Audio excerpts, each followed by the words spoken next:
So another day in the wood shop. It's kind of cold outside, so I'm very thankful to have a warm wood shop to work in.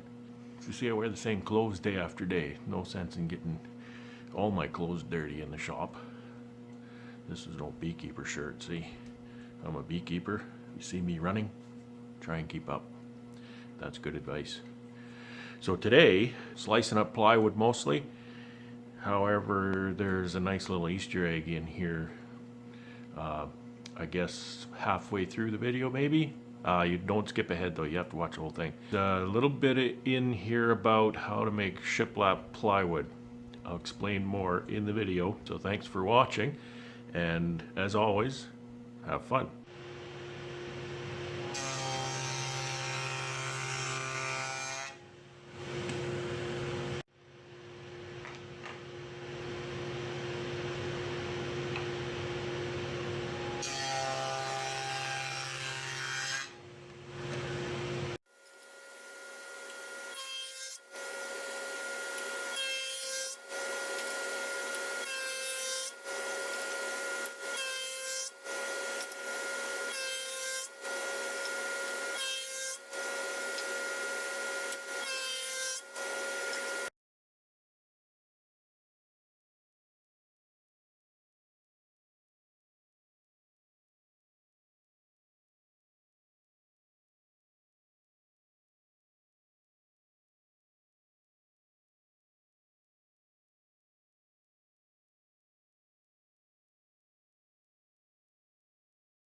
Here, I thought I'd take a minute and show you this. You might find it interesting.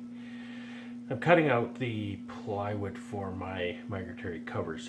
Those plywood squares are 16 5/8 wide and 20 5/8 long.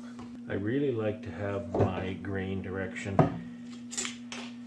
going in the long direction for the cover. Okay, my end cleats will be here, and I'll have a feed hole in the middle. That's not relevant for what I'm going to show you. So 16 5/8 by 20 5/8 is what we have for this cover. And because I like to cut them that way, I really only get 8 from a sheet of plywood. And that's kind of wasteful. I have a lot of waste from a sheet of plywood because I like to cut them that way. So I've come up with a way to actually recover some of that waste. I normally use 3/4 inch plywood. What I'm going to show you, however, applies to 5/8 plywood because I have some cheap 5/8 plywood I got, and I wanted to use it up with building these covers. You can kind of see why it's cheap. Look how it's missing one of its lamination layers even on here. So anyway, this piece is one of the scrap pieces from a 4x8 sheet, and it's 20 5/8 long. However, it's only 14, not even and a half wide. If I was making one of my one of my 6-frame covers, that's 11 inches, so that would do just fine. I could cut that. However, what I have learned to do, and it works extremely well, I was very, very pleased the first time I tried it. I haven't quite finished this example here. You see I've got some pretty small pieces. But what I'm doing is I'm making shiplap. That's in short what I'm doing. So I'm going to cut this again. You can see this here. So I've cut vertically here. How far I cut in here is really up to me. It has no bearing on anything. I go with 1 inch. It's easy to remember, it's easy to do, it's easy to measure, it works out nice. So what happens is this becomes my glue surface right here. So the next piece will lap that over like that. I have to cut these off yet, so that's why I can't lap them over to show you. But so you can see that I've got 5/16 material here, 5/16 material there, and when I put those two together, I'll once again have 5/8. So how I achieve that, I can do it one of two ways. One way is to use my dado blade. That works great. However, it requires me to change my saw over again. I'm kind of lazy. I don't like changing the saw over all the time. This way works great as well. It requires 2 passes and 2 setups, but I just run them all through at one setup. Then I change the height of the blade and the fence, and then I run them through again. So what I've done here is I run this through here. So the distance from the fence to the far side of the blade is exactly 5/16. What that means is when I run this through, that leaves 5/16 material on the outside of that. And you flip it around, so the top one is going to be the opposite way. You don't have to flip them around, but you know that's how shiplap is made, so that's how I'm making it.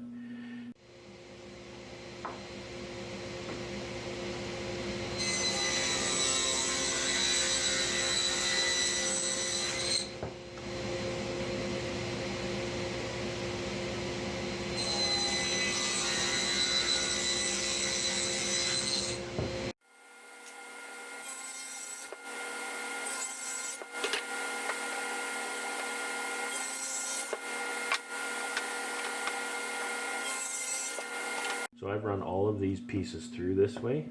Now what I need to do is I need to move my fence out so that we're looking at 1 inch to the far side of the blade.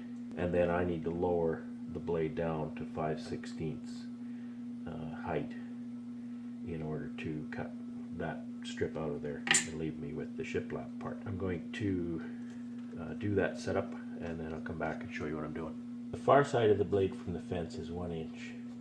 The blade height is 5/16. So 5/16, of course, you know your fractions. 5/16 is half of 5/8. This is 5/8 plywood. So 5/16, we'll cut halfway off the plywood. Again, this piece is going to be a bit deceiving because it's missing the top layer of the lamination here. So it's still going to work. It's going to cut through there, but it's going to look a little odd. It's important to hold that down on top of the blade, so it's going to cut appropriate depth. So let's cut this.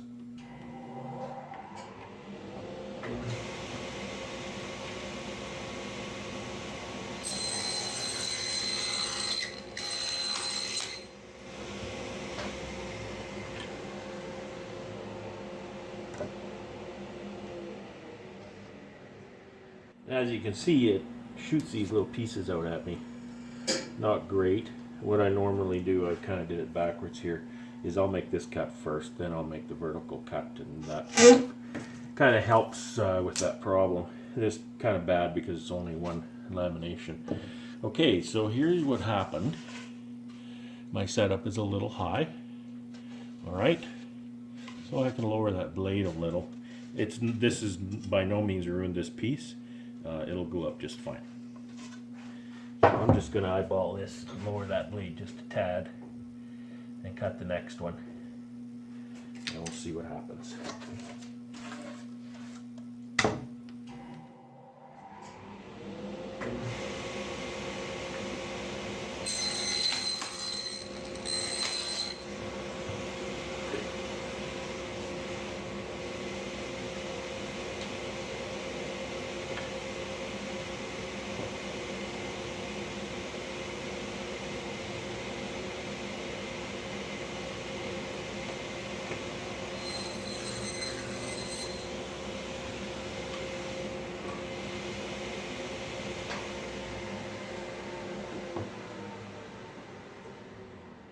Okay, so on my first cut you could see I was still a bit high on the blade. I adjusted it and bang on. So what that means is you could take these two pieces now and shiplap them.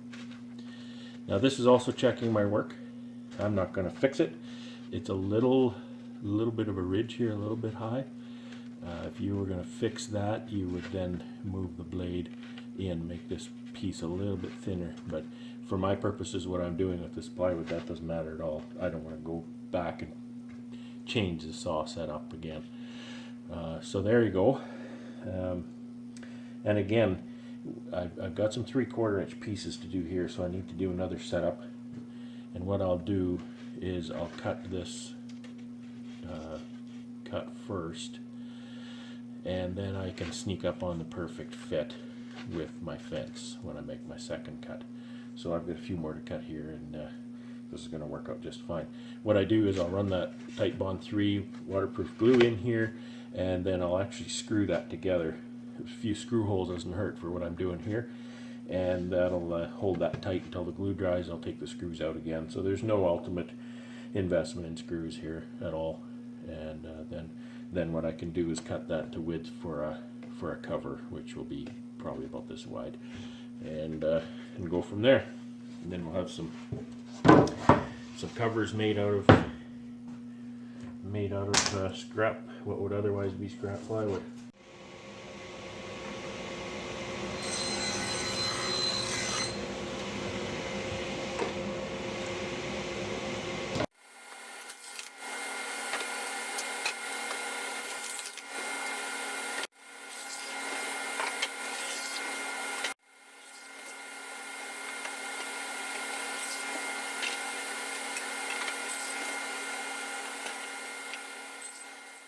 So here's the 3/4, really nice plywood actually. They sold me Douglas fir plywood. Usually it's spruce. Man, I went to lift it onto the table saw and I could tell this stuff is heavy, heavy, heavy, heavy, heavy. So, one way you can set your saw is to look at the edge of the plywood, but you need to move the fence to do that. Fence is already set, I don't want to move it. So back to the ruler. The ruler and the old man glasses here. So we're going to go 3/8, because 3/8 is half of 3/4. Cut that. Let's see how we did.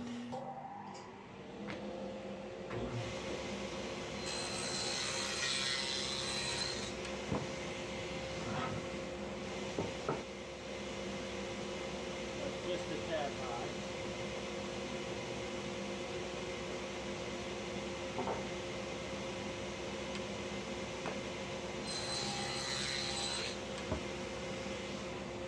George Von Riska would say it's a skosh. See, that's a little bit low. See, that's a little low. It's kind of perfect, but it's a little bit low because of what this blade is. This is not a flat bottom rip blade. It's a crosscut blade, so we're leaving a little bit of a V shape in the bottom here. You see? So I'd really like that to be flat. I've sent all of my other blades out for sharpening, so I don't have the option of changing that to a flat top rip blade. So I'm gonna bring it up again just a little so that I cut in to this lamination just a little here, and that's not going to interfere with my lap. So let's cut that again and see what happens.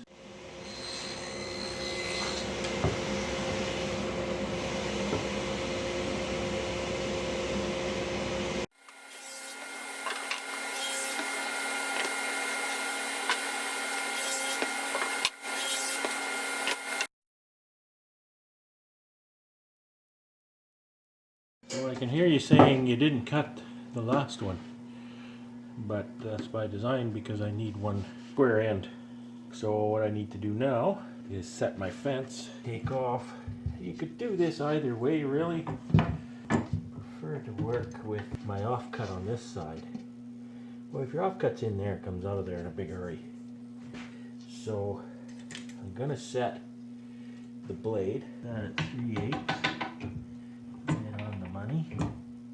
And then I'll cut that. I'll have to cut 2 in order to check my work. I want to set my feather board to hold my workpiece.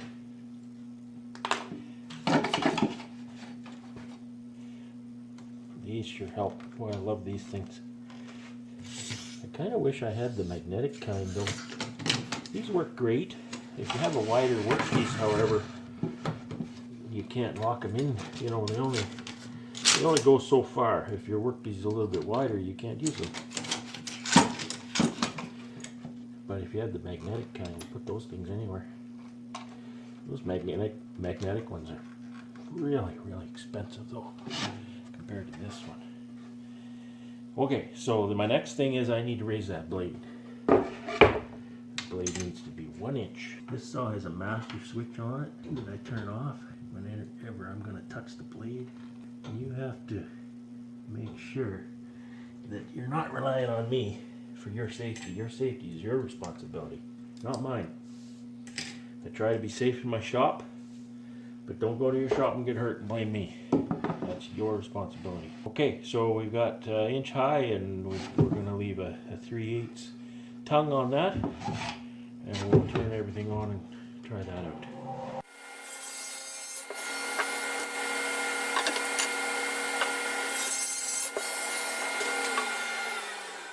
I made an error there. I was talking, not thinking. This is not a situation where you want that second feather board. You can see the offcut getting caught. Look at that. That thing is dialed in right bang on. So again, waterproof glue in there, a few screws to hold it, and I've got a sheet of plywood now I can continue making covers out of. So we're gonna run all the rest like that. Then I can use some glue up then I can go and have my supper. This is what I do at the end of my day, so then the glue is set in the morning when I come back.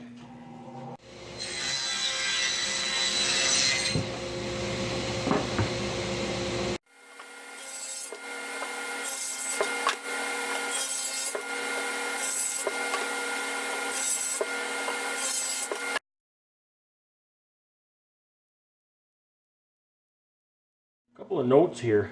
This is called a riving knife, and normally it sits behind the blade here and it moves up and down with the blade. I don't know that I've ever cut anything on this saw with this riving knife not installed. This is a kind of a strange blade. This blade is I think it seems like it's a little wider kerf than some, and you know, it's a smaller diameter. Because I tried to run the first one through here and the riving knife was taller than the blade. Couldn't run it through there properly, so I had to take it off. I don't like running with it off. This is a fantastic safety feature. It's the best thing that happened to table saws in 100 years. I can't believe it took them that long to come up with this on table saws. There's a thing called a splitter too, which is great, but it's not as good as this because the splitter doesn't move up and down. Second thing, there's a Miles Craft featherboard. There's actually a riser kit for it. You can put these together for an operation like this to run your material through here to keep it nice and vertical. I'm not making fine furniture here. If I wobble a little bit, that's okay. But if you're wanting to do that to just extra precision, you can stack those up and keep that even more secure. So that's about it. I just need to glue these up.